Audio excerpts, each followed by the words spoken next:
എല്ലാവർക്കും നമസ്കാരം. ഇന്നത്തെ പത്രവിശേഷത്തിലേക്ക് സ്വാഗതം. ഇന്നലെ നമ്മൾ ഏറ്റവും പ്രധാനമായിട്ട് ചർച്ച ചെയ്തത് ഇന്നലത്തെ ദേശാഭിമാനിയിൽ ബജ്രംഗിയെ മറക്കരുത്, അതായത് ഗോത്ര ട്രെയിൻ തീവെപ്പ് നടത്തി ഗോത്രയില് 59 ഹൈന്ദവരെ പച്ചക്ക് കത്തിച്ചതിനെ കുറിച്ച് നിങ്ങൾ മിണ്ടരുത്, പകരം മുസ്ലിങ്ങളെ കൊലപ്പെടുത്തിയ, മുസ്ലിങ്ങൾക്കെതിരെ അതിക്രമങ്ങൾ നടത്തിയ ബാബ ബജ്രംഗിയെ കുറിച്ച് മാത്രം സംസാരിച്ചാൽ മതി എന്നായിരുന്നു ഇന്നലെ ദേശാഭിമാനി ബജ്രംഗിയെ മറക്കരുത്. ദേശാഭിമാനി വായനക്കാരോട് ഇന്നലെ പറഞ്ഞത് നിങ്ങൾ ആരും ബജ്രംഗിയെ മറക്കരുത്, പക്ഷേ നിങ്ങൾ എന്തു മറക്കണം? നിങ്ങൾ ഗോത്ര മറക്കണം. ഗോത്രയിൽ ട്രെയിനിൽ 21 കുട്ടികളും, അതിൽ ഭൂരിഭാഗവും പെൺകുട്ടികൾ, ഏറ്റവും കൂടുതൽ പെൺകുട്ടികളടക്കം 5, 6, 7, 8, 9, 10 വയസ്സൊക്കെയായ പെൺകുട്ടികളടക്കം 21 കുട്ടികളടക്കം 15 സ്ത്രീകളടക്കം 59 പേരെ പച്ചക്ക് കത്തിച്ച, 59 പേരെയല്ല, 59 ശ്രീരാമനാമം ജപിച്ചു വന്ന ശ്രീരാമഭക്തരായ 51 ഹിന്ദുക്കളെ ചുട്ടുകൊന്നത് നിങ്ങൾ എന്ത് ചെയ്യണം? നിങ്ങൾ മറക്കണം എന്നാണ് ഇന്നലെ ദേശാഭിമാനി പറഞ്ഞത്. എന്നിട്ട് പറയാണ് നിങ്ങൾ ബജ്രംഗിയെ നിങ്ങൾ മറക്കരുത്, ബജ്രംഗിയെ നിങ്ങൾ മറക്കാൻ പാടില്ല കേട്ടോ. ബജ്രംഗി ആരാണ്? ബജ്രംഗി ഇവിടെ കൊലപ്പെടുത്തിയത്. ബജ്രംഗി അതായത് ആ ട്രെയിനിലുണ്ടായ കൂട്ടക്കുരുതി പച്ചക്ക് കത്തിച്ചതിനെ തുടർന്ന് ആകെ വികാര ക്ഷുഭിതരായ ഹൈന്ദവര് എന്ത് ചെയ്തു? അവര് പിറ്റേന്ന് ബന്ധാഹ്വാനം ചെയ്യുന്നു.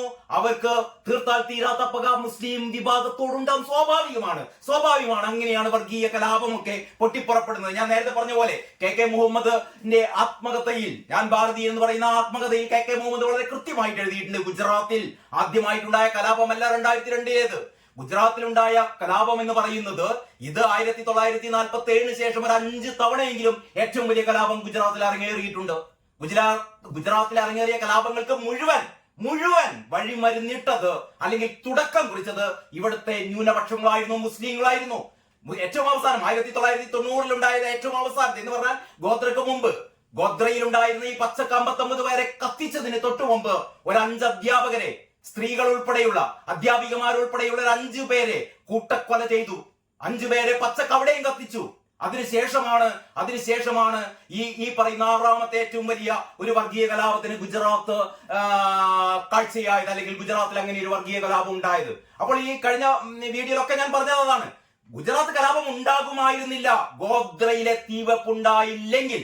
അപ്പോൾ ഗോത്രയിലെ തീവെപ്പ്, ഗോത്രയിൽ ഹിന്ദുക്കളാണ് കൊല്ലപ്പെട്ടത്, ഹിന്ദുക്കളാണ് കത്തിച്ചാമ്പലായത് എന്നുള്ളത് ദേശാഭിമാനി പത്രത്തെ തെല്ലുപോലും അലോസരപ്പെടുത്തുന്നില്ല. അവർ പറയുന്നു അതൊന്നും പ്രശ്നമില്ല, നിങ്ങൾ കൊന്നോളൂ, നിങ്ങൾ ഹിന്ദുക്കളെ കൊന്നോളൂ. ഇത് ഇന്നലത്തെ ആ വീഡിയോ കണ്ടപ്പോൾ കുറെ ആൾക്കാർക്ക് എന്നോട് പറഞ്ഞു ഞാൻ വർഗീയത പറയുകയാണ്. ഞാനൊന്ന് ചോദിക്കട്ടെ, ഗോത്രയില് ആ ട്രെയിനില് സബർമതി എക്സ്പ്രസിന്റെ S6 കമ്പാർട്ട്മെന്റില് 21 കുട്ടികളും 15 സ്ത്രീകളും ഉൾപ്പെടെ 59 ഹിന്ദുക്കളെ കൊലപ്പെടുത്തിയ ഞാൻ എന്താ പറയേണ്ടത്? ഹിന്ദുക്കൾ മിണ്ടാൻ പാടില്ലേ? PC ഹരീഷ് വർഗീയത പറഞ്ഞു എന്ന് ഇന്നലെ ചില ഭയങ്കര മതേതരക്കാർ പറഞ്ഞു. 1-2 പേര് എന്നെ വിളിച്ചു പറയേ വർഗീയത, കാരണം ഹിന്ദുക്കളെ കത്തിച്ചു എന്ന് പറഞ്ഞത് വർഗീയതയാണത്രേ. ഹിന്ദുക്കളെ കത്തിച്ചു എന്ന് പറയുന്നത് വർഗീയതയാണത്രേ. പിന്നെ ഗോത്രയിൽ എന്താണ് കൂട്ടരെ സംഭവിച്ചത്? ഗോത്രയിലെ സബർമതി എക്സ്പ്രസിൽ ഈ 59 ഹിന്ദുക്കളല്ലായിരുന്നോ?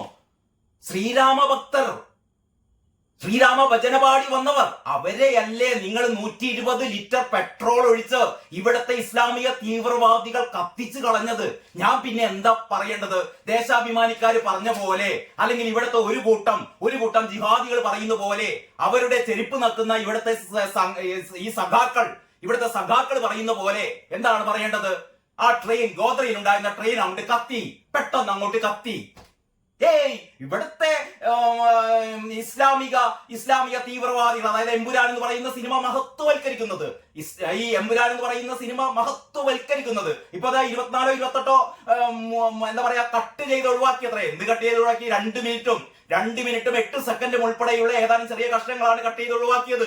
എന്ന് പറഞ്ഞാൽ ഞങ്ങൾ ആദ്യം കുറെ വേണ്ടാത്ത കാര്യങ്ങളൊക്കെ ചെയ്തു, കുറച്ചൊക്കെ ഞങ്ങൾ ഒഴിവാക്കിക്കണം കേട്ടോ എന്ന് ജനത്തെ വീണ്ടും ഇവിടുത്തെ ഹൈന്ദവ സമൂഹത്തെ ചതിക്കാൻ, വഞ്ചിക്കാനാണ് എമ്പുരാൻ എന്ന് പറയുന്ന സിനിമയുടെ പിന്നിലുള്ള മോഹൻലാൽ ഉൾപ്പെടെയുള്ള, മോഹൻലാലും ഈ മുരളി ഗോപിയും അല്ലെങ്കിൽ പൃഥ്വിരാജും ഗോകുലം ഗോപാൽ എന്ന് പറഞ്ഞ ചിട്ടിക്കമ്പനി മുതലാളിയും ഒക്കെ ഇവിടുത്തെ ജനങ്ങൾ, ഇവിടുത്തെ ഹൈന്ദവരെയാണ്. ഗോകുലം ഗോപാലേട്ടനൊന്നും ഇതൊരിക്കലും ചെയ്യാൻ പാടില്ലാത്തത്. നിങ്ങളുടെ ഗോകുലം ചിറ്റി ഫണ്ട് എന്നൊക്കെയാണ് പേരല്ലേ. ഗോകുലം എന്നൊക്കെ പേരിട്ടിട്ട് നിങ്ങൾ ഇവിടെ കൊലക്ക് കൊടുത്തത് ഇവിടുത്തെ ഹിന്ദുക്കളെയാണ്. കൊലക്ക് കൊടുത്ത ഹിന്ദുക്കളുടെ കാര്യമാണ് നിങ്ങൾ മിണ്ടാതെ അതിനൊക്കെ ചൂട്ട് കത്തിച്ചുകൊണ്ട്, അതിനൊക്കെ സിങ്കിടി പാടിക്കൊണ്ട് നിങ്ങൾ ഈ മുരളി ഗോപിക്കും മോഹൻലാലിനും ഈ പറയുന്ന പൃഥ്വിരാജിനും കൂടെ നിങ്ങൾ നിന്നത്. ഞാൻ പറഞ്ഞുകൊണ്ട് വരുന്നത്, ഇന്നലെ ദേശാഭിമാനി അങ്ങനെ ഈ ഗോത്ര കൂട്ടക്കൊലയെ കുറിച്ച് ഒരക്ഷരം മിണ്ടാതെ, ഞാൻ ഇന്നലെ അത് വായിച്ചിരുന്നു. എന്ന് പറഞ്ഞാൽ ഗോത്രയെ പറ്റി ഇന്നലെ ദേശാഭിമാനി പറഞ്ഞത് എന്താണ്? 2002 ഫെബ്രുവരി 27 ഗോത്രയിൽ സബർമതി എക്സ്പ്രസിന് തീപിടിച്ച്, ഞാൻ ഇന്നലെ പറഞ്ഞിരുന്നു, സബർമതി എക്സ്പ്രസിന് തീപിടിച്ച് അത് ആരും കത്തിച്ചതല്ല. അവിടെ 59 ഹിന്ദുക്കളെ കൊന്നെങ്കിൽ 59 ഹിന്ദുക്കളെ കത്തിച്ചെങ്കിൽ വലിയ കാര്യമായി പോയി. അതിനെ പറ്റിയിട്ടൊന്നും ഞങ്ങൾ ബോധർ ചെയ്യുന്നില്ല. ഞങ്ങള് ഇനിയും ഹിന്ദുക്കളെ കത്തിക്കട്ടെ, അതൊന്നും പ്രശ്നമല്ല. ഗോത്ര ഞങ്ങൾ മിണ്ടില്ല. പക്ഷേ അവിടെ അതിനുശേഷം എന്താ ഉണ്ടായത്? അതിനുശേഷം ഉണ്ടായത് അവിടെ വംശീയ ഹത്യ. ഞാൻ ഇന്നലെ പറഞ്ഞു, അവിടെ ഉണ്ടായത് വംശീയ ഹത്യയല്ല, അവിടെ മുസ്ലിം സമുദായത്തെ തെരഞ്ഞുപിടിച്ച് കൊന്നൊടുക്കിയതല്ല.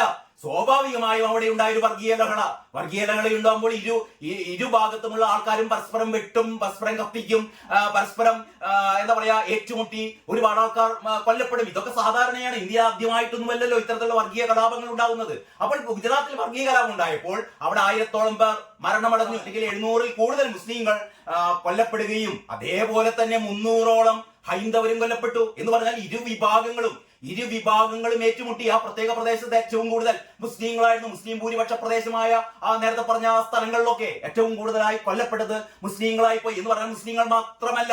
അപ്പൊ ഞാൻ പറഞ്ഞുകൊണ്ട് വരുന്നത്, ഇന്നലെ ദേശാഭിമാനി അങ്ങനെ, ഞാനല്ല PC ഹരീഷ് എന്ന് പറയുന്ന ഞാനല്ല വർഗീയത പറഞ്ഞത്, ഈ പത്രമാണ് വർഗീയത പ്രചരിപ്പിച്ചത്. എന്ന് പറഞ്ഞാൽ ഹിന്ദുക്കളെ നിങ്ങൾക്ക് എന്തും ചെയ്യാം, പൊട്ടന്മാരാണ് ഹിന്ദുക്കൾ എന്ന് പറഞ്ഞാൽ പൊട്ടന്മാരാണ്. ദേശാഭിമാനി വീണ്ടും പൈസ കൊടുത്ത് വാങ്ങിക്കോളും, വീണ്ടും പിണറായി സർക്കാരിന് വോട്ട് ചെയ്തുകൊള്ളും. കത്തിക്കാൻ വേണ്ടിയിട്ട് പെൺകുട്ടികളെ വരിയായി ഇങ്ങനെ പറഞ്ഞയക്കും, കത്തിച്ചോളൂ. ഗോത്രയിൽ നിങ്ങൾ 59 വരെ കത്തിച്ച പോലെ ഇനിയും കത്തിച്ചുകൊള്ളൂ. ഞങ്ങളിങ്ങനെ വെണ്ണീറാവാം എന്ന് ഇനിയും ഇവിടുത്തെ ഹൈന്ദവ സമൂഹം പറയണോ എന്ന് ഞാൻ ചോദിക്കുമ്പോൾ, വർഗീയത ഹരീഷ് വർഗീയത പറയുന്നു. ഞാൻ ഇങ്ങനെ തന്നെ പറയും. ഗോത്രയിൽ 59 പേരെ കൂട്ടക്കൊല ചെയ്തത് 59 പേരും ഹിന്ദുക്കളായിരുന്നു. ഒരു മുസ്ലിം പോലും ഉണ്ടായിരുന്നില്ല. അവരെ കൂട്ടക്കൊല ചെയ്തത് ആരാണ്? ഇവിടത്തെ മുസ്ലിം തീവ്രവാദികളാണ്. മൊത്തം മുസ്ലിം ജനതയൊന്നും അല്ല ഞാൻ ആക്ഷേപിക്കുന്നത്. ഹാദിയ സിഗ്നൽ എന്ന് പറയുന്ന പ്രദേശത്തെ ഞാൻ പറഞ്ഞല്ലോ, ഇത് വെറുതെ ഉണ്ടായ കഥകൾ ഉണ്ടാക്കി പറയുകയല്ല, വെറുതെ ഉണ്ടാക്കിയ ഡോക്യുമെന്ററിയുടെ അടിസ്ഥാനത്തിലല്ല പറയുന്നത്. ഇന്ത്യൻ നീതിന്യായ കോടതി അതിൽ 11 പേർക്ക് വധശിക്ഷ, ഈ ചെയ്ത ക്രൂരകൃത്യത്തിന്റെ ഫലമായിട്ട് 11 മുസ്ലിം തീവ്രവാദികൾക്ക് വധശിക്ഷ. ഒരുപക്ഷെ 11 പേർക്ക് ഒരുമിച്ച് വധശിക്ഷ കൊടുക്കുന്നത് സ്വതന്ത്ര ഇന്ത്യയിൽ ആദ്യമായിട്ട് ഈ ഒരു സംഭവത്തിലായിരിക്കും കേട്ടോ. 11 പേർക്ക് വധശിക്ഷ, 20 പേർക്ക് ജീവപര്യന്തം. ഇതൊന്നും PC ഹരീഷ് വെറുതെ പറയുന്നതല്ല, ഇത് ചരിത്ര സംഭവമാണ്. ഇന്ത്യൻ നീതിന്യായ കോടതി 11 പേർക്ക് വധശിക്ഷ നൽകിയ സംഭവമാണ്. പക്ഷേ ദേശാഭിമാനിക്കും ഇവിടുത്തെ മതേതരക്കാർക്കും ഇതൊന്നും ഒരു പ്രശ്നമല്ല.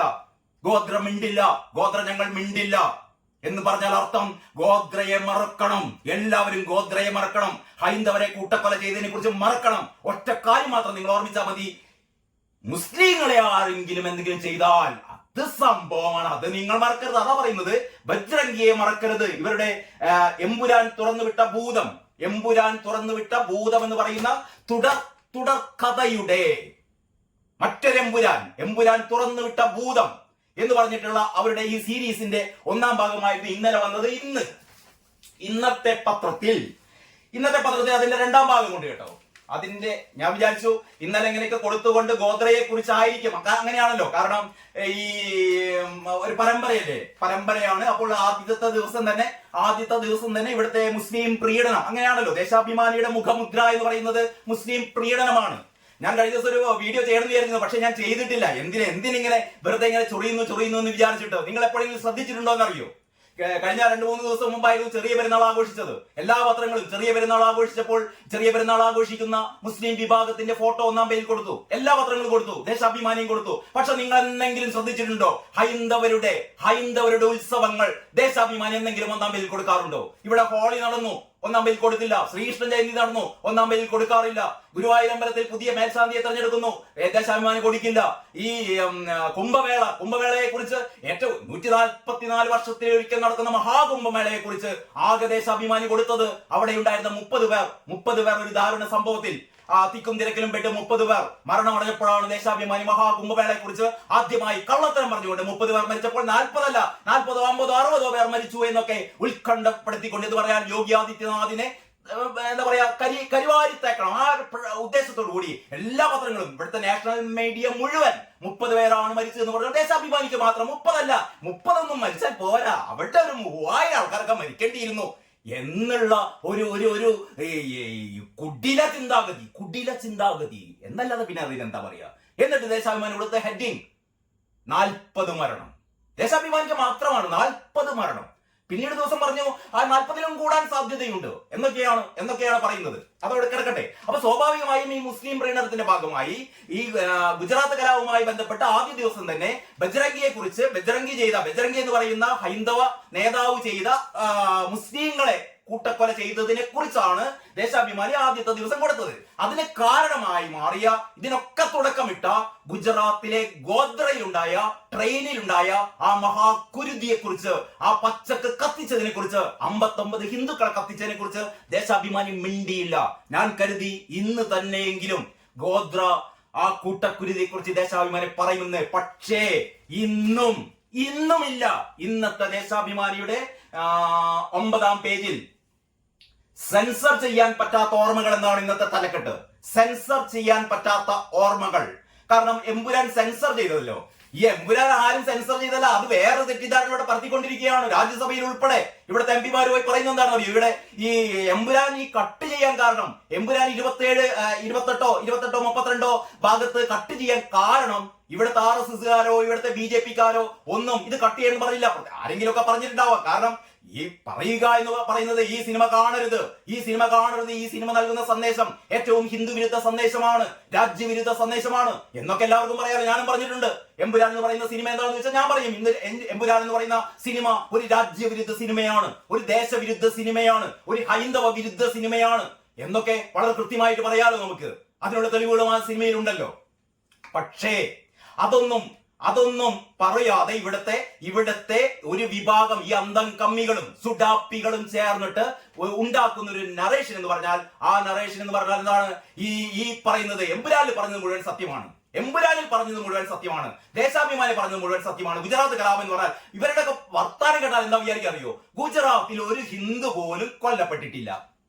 വംശീയ ഹത്യ. ഗുജറാത്തിൽ അങ്ങോട്ട് 1000-ഓളം മുസ്ലിങ്ങളെ മുഴുവൻ തെരഞ്ഞു പിടിച്ച് കശാപ്പ് ചെയ്തു. ഗർഭിണി, ശൂലം എന്നൊക്കെ പറഞ്ഞിട്ട് ഒരു ഗർഭിണിയില്ല, ഒരു ശൂലമില്ല, അങ്ങനെ ഒരു കോടതി ഇവിടെ പറഞ്ഞിട്ടില്ല. ഇതൊക്കെ ഉണ്ടാക്കിയ കഥകളാണ്. ഗർഭിണിയും ശൂലവും മണ്ണാക്കട്ട. ഇങ്ങനെ ഒരു സംഭവം ഉണ്ടായിട്ടില്ല. പക്ഷെ നിങ്ങൾ കോടതികളെ വിശ്വസിക്കില്ലല്ലോ. നമുക്ക് എന്താണ് പറയാണ്? ഏതല്ലോ ഡോക്യുമെന്ററികൾ, ചില ഡോക്യുമെന്ററികൾ ഇങ്ങനെ പറഞ്ഞിട്ടുണ്ട്, ചില കമ്മീഷനുകൾ പറഞ്ഞിട്ടുണ്ട്. ഒരു ഡോക്യുമെന്ററിയും ഒരു കമ്മീഷനും കോടതി വിലക്കെടുത്തിട്ടില്ല. കോടതി വിലക്കെടുത്തത് ഇവിടുത്തെ നാനാവതി കമ്മീഷൻ റിപ്പോർട്ടാണ്. നാനാവതി കമ്മീഷൻ റിപ്പോർട്ട് വളരെ കൃത്യമായി ഈ ഗോത്രയിലുണ്ടായ അക്രമ സംഭവത്തെ കുറിച്ച് പറഞ്ഞിട്ടുണ്ട്. അപ്പോൾ ഇന്ന് ഈ സെൻസർ ചെയ്യാൻ പറ്റാത്ത ഓർമ്മകൾ എന്നാണ്. അപ്പോൾ ഈ എമ്പുരാൻ എന്ന് പറയുന്ന സിനിമ ഒരു 28-30 സ്ഥലത്ത് കട്ട് ചെയ്തു. ഇത് കട്ട് ചെയ്യണമെന്ന് കേരളത്തിലെ ബി ജെ പിയുടെ പ്രസിഡന്റ് രാജീവ് ചന്ദ്രശേഖർ ഒരിക്കലും പറഞ്ഞിട്ടില്ല ഈ സിനിമ നിരോധിക്കണമെന്നോ, ഈ സിനിമയിലെ ഭാഗങ്ങൾ കട്ട് ചെയ്യണമെന്നോ, ഈ സിനിമ കാണരുത് എന്നൊന്നും രാജീവ് ചന്ദ്രശേഖർ പറഞ്ഞിട്ടില്ല. രാജീവ് ചന്ദ്രശേഖർ ആദ്യം തന്നെ പറഞ്ഞത്, ഈ സിനിമ റിലീസിന് മുമ്പേ പറഞ്ഞത് ഞാൻ പോയി കാണും, എമ്പുരാൻ ഞാൻ പോയി കാണും. പിന്നീടാണ് രാജീവ് ചന്ദ്രശേഖർ മനസ്സിലായത് ഇത് ദേശവിരുദ്ധ സിനിമയാണ്, ഹൈന്ദവ വിരുദ്ധ സിനിമയാണ്. അതിനുശേഷം രാജീവ് ചന്ദ്രശേഖർ പറഞ്ഞു ഞാൻ ആ സിനിമ കാണില്ല. അത് രാജീവ് ചന്ദ്രശേഖറിന്റെ അവകാശമാണ്. ഞാൻ ആ സിനിമ കാണില്ല. ഇവിടെ എത്ര പേര് പറയുന്നു ഞാൻ ആ സിനിമ കാണില്ല? സിനിമക്ക് ടിക്കറ്റ് ബുക്ക് ചെയ്ത എത്ര പേരാണ് ആ ടിക്കറ്റ് ക്യാൻസൽ ചെയ്തത്?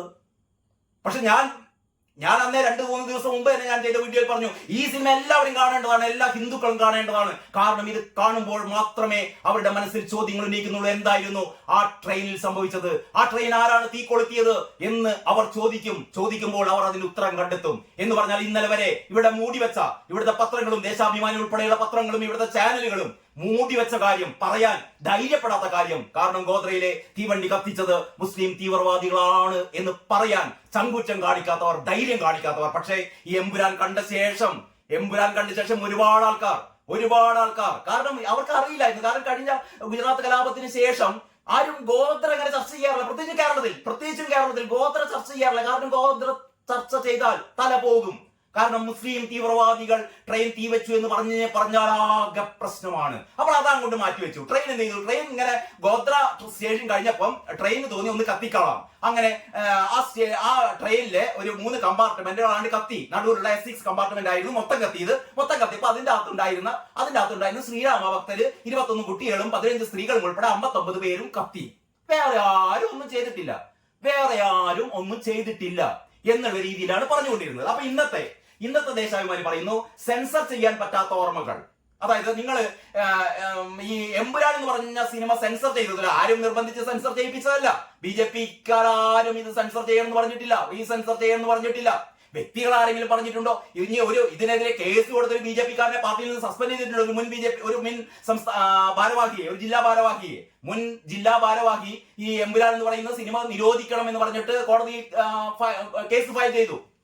അതിന്റെ അടിസ്ഥാനത്തിൽ ആ മനുഷ്യനെ പാർട്ടിയിൽ നിന്ന് സസ്പെൻഡ് ചെയ്തു. കാരണം ബിജെപിയുടെ നയമല്ല ഇത് നിരോധിക്കണം എന്ന് പറയുന്നത്.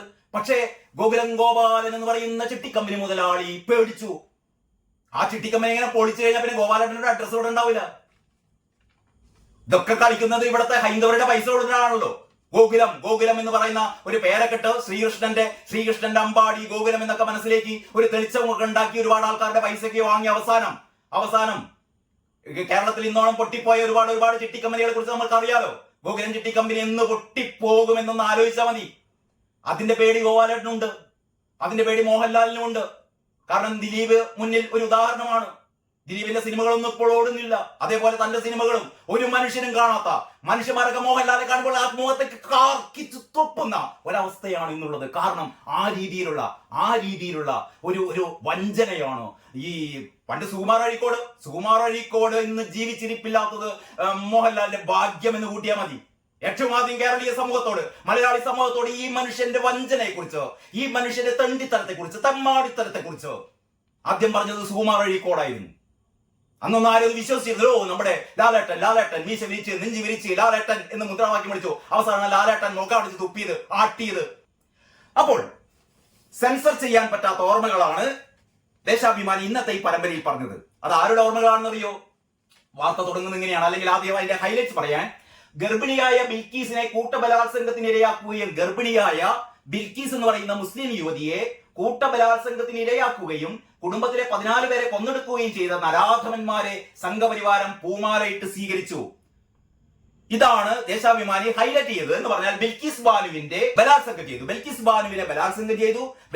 ബിൽക്കിസ് ബാനുവിന്റെ വീട്ടുകാരെ മുഴുവനും കൊല ചെയ്തു. ഇത് ഗുജറാത്ത് കലാപത്തിന്റെ ഭാഗമായി ഉണ്ടായതാണ്. അപ്പോൾ ഈ 59 പേർ കത്തിച്ചതിനെ കുറിച്ച് മിണ്ടുന്നില്ല. ഈ സ്റ്റോറിയിൽ ഒന്നും മിണ്ടുന്നില്ല. പകരം മിണ്ടുന്ന എന്താണ്? ബിൽക്കിസ് ബാനുവിനെ ബലാത്സംഗം ചെയ്തു. ആ വീട്ടുകാരെ മുഴുവനും കൊലപ്പെടുത്തി. അതേപോലെ ഇതാ മറ്റൊന്ന് സാക്കിയ ജഫ്രിയെ കുറിച്ച്, സാക്കിയ ജഫ്രിയുടെ കുടുംബത്തിനുണ്ടായ നഷ്ടങ്ങളെ കുറിച്ച്, അല്ലെങ്കിൽ കുടുംബത്തിനുണ്ടായ പാതകം, കുടുംബത്തിലെ പലരെയും കൂട്ടക്കൊല ചെയ്തതിനെ കുറിച്ച്. എന്ന് പറഞ്ഞാൽ മുസ്ലിം സ്ത്രീകൾക്ക് എന്തൊക്കെയാണോ പ്രശ്നങ്ങൾ ഉണ്ടായത് അത് മാത്രം.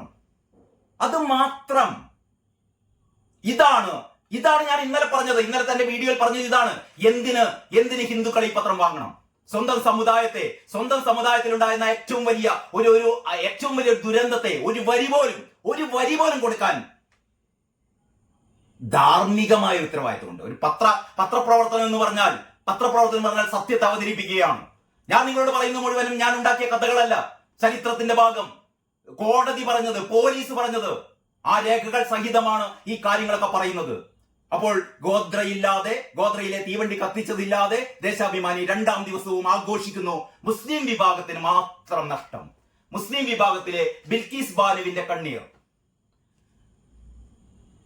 സക്കിയ ജഫ്രിയുടെ കണ്ണീർ. ഞാൻ വീണ്ടും പറയുന്നു, എല്ലാ കലാപവും എല്ലാ തരത്തിലുള്ള കൊലകളും ഉണ്ടാവാൻ പാടില്ല. പക്ഷേ ഇത്തരം വർഗീയ കലാപങ്ങൾ ഉണ്ടാകുമ്പോൾ ഒരു ഭാഗം മാത്രം ന്യായീകരിക്കുക, മറ്റൊരു ഭാഗത്തെ വിസ്മരിക്കുക. അത് വേണ്ട. അതിനി നടക്കില്ല. അത് ഇനി കേരളത്തിൽ നടക്കില്ല. അതാണ് എമ്പുരാൻ എന്ന് പറയുന്ന സിനിമ. ആരോ പറഞ്ഞു എമ്പുരാൻ മലയാള സിനിമ, അല്ലെങ്കിൽ മലയാള സിനിമ മാത്രമല്ല മലയാള സമൂഹത്തെ 2 ഘട്ടങ്ങളായി തിരിക്കാം. എമ്പുരാൻ വരെ, എമ്പുരാന് ശേഷം. എമ്പുരാൻ സിനിമയോടുകൂടി ഒരു കാര്യം മനസ്സിലായി, ഇവിടുത്തെ ഹൈന്ദവ സമൂഹം പ്രതികരിക്കാൻ തുടങ്ങിയിരിക്കുന്നു. പ്രതികരിക്കാന്ന് പറഞ്ഞാൽ ജോസഫ് മാഷ കൈവെട്ടിയ പോലെ കൈവെട്ടാനോ കാലുവെട്ടാനോ തലവെട്ടാനോ അല്ല പോകുന്നത്. പറയാൻ തുടങ്ങിയിരിക്കുന്നു. സത്യങ്ങൾ വിളിച്ചു പറയാൻ തുടങ്ങിയിരിക്കുന്നു. നിങ്ങൾ ചെയ്യുന്നത് ശരിയല്ല എന്ന് കൈചൂണ്ടി പറയാൻ തുടങ്ങിയിരിക്കുന്നു. ആ കൈചൂണ്ടലിൽ, ആ വിരൽ ചൂണ്ടലിൽ മോഹൻലാൽ ഞെട്ടി. ഗോകുലം ഗോപാൽ എന്ന് പറഞ്ഞ ചിട്ടിക്കമ്പനി മുതലാളിയും ഞെട്ടി. പൃഥ്വിരാജ് എന്ന് പറയുന്ന സംവിധായകന്റെ അല്ലെങ്കിൽ അഭിനേതാവിന്റെ എല്ലാ തരത്തിലുള്ള ആ ഒരു താരപരിവേഷവും ഇല്ലാണ്ടായി. പുല്ലുവേലയാണിന്. അതുകൊണ്ടാണല്ലോ ഒരു പ്രസ്താവനയും നേരിട്ട് നടത്താത്തത്. പകരം സംസാരിക്കുന്നത് ഭാര്യയും അമ്മയുമാണ്. അപ്പൊ മനസ്സിലാക്കാം, അയ്യോ എന്റെ പിള്ളയെ നിങ്ങൾ എന്തൊക്കെയാണ് പറയുന്നത്, അവൻ നിഷ്കളങ്കനല്ലേ എന്നൊക്കെയാണ് മല്ലിക ചേച്ചി എന്ന് പറയുന്നത്. സുപ്രിയ പറയുന്നു, ഓ ഗംഭീരം, ഈ സിനിമ എമ്പുരാൻ എന്ന് പറയുന്ന സിനിമ ഗംഭീരം എന്ന് സുപ്രിയ ഒരു ഭാഗത്ത് പറയുന്നു. മല്ലിക ചേച്ചിയുടെ കണ്ണീരും. അതല്ലാതെ പൃഥ്വിരാജ് സുകുമാരൻ ഒരു വാക്ക് പോലും ഇതുവരെ പറഞ്ഞിട്ടില്ല ഈ ഒരു വിവാദത്തെ കുറിച്ച്. അപ്പോൾ ഈ ഒരു വീഡിയോയിൽ ഞാൻ പറയാൻ ഉദ്ദേശിക്കുന്നത് മാത്രമാണ്, ഈ പത്രം വീണ്ടും വർഗീയത പരത്തുകയാണ്. വർഗീയത പരത്തുന്നത് ഞാനല്ല, പറയുന്നത് ഞാനല്ല, ഈ പത്രമാണ്. 2ാം ദിവസം ഇനി നമുക്ക് കാത്തിരിക്കാം, നാളെ ഇവരെന്താണ് പറയുന്നത്. എന്നെങ്കിലും ഈ പരമ്പര അവസാനിക്കുന്നതിന്റെ ഇടയിൽ എപ്പോഴെങ്കിലും ഒരു വരി, ഞാൻ അതാണ് ആഗ്രഹിക്കുന്നത്, ഒരു വരി ഗോദ്രയിൽ തീവണ്ടി കത്തിയതല്ല, അത് കത്തിച്ചതാണ്. ആ കത്തിച്ച 11 പേരെ കോടതി വധശിക്ഷയ്ക്ക് വിധിച്ചിരുന്നു. ആ 11 പേർ ഇതൊക്കെയാണെന്ന് പറയാനുള്ള ഒരു ചങ്കൂറ്റം, ഒരു ധാർമ്മികത ഈ പരമ്പര അവസാനിക്കുന്നതിന്റെ ഇടയിൽ ദേശാഭിമാനി കാണിക്കുമോ? കാത്തിരിക്കാം, കാത്തിരുന്ന് കാണാം.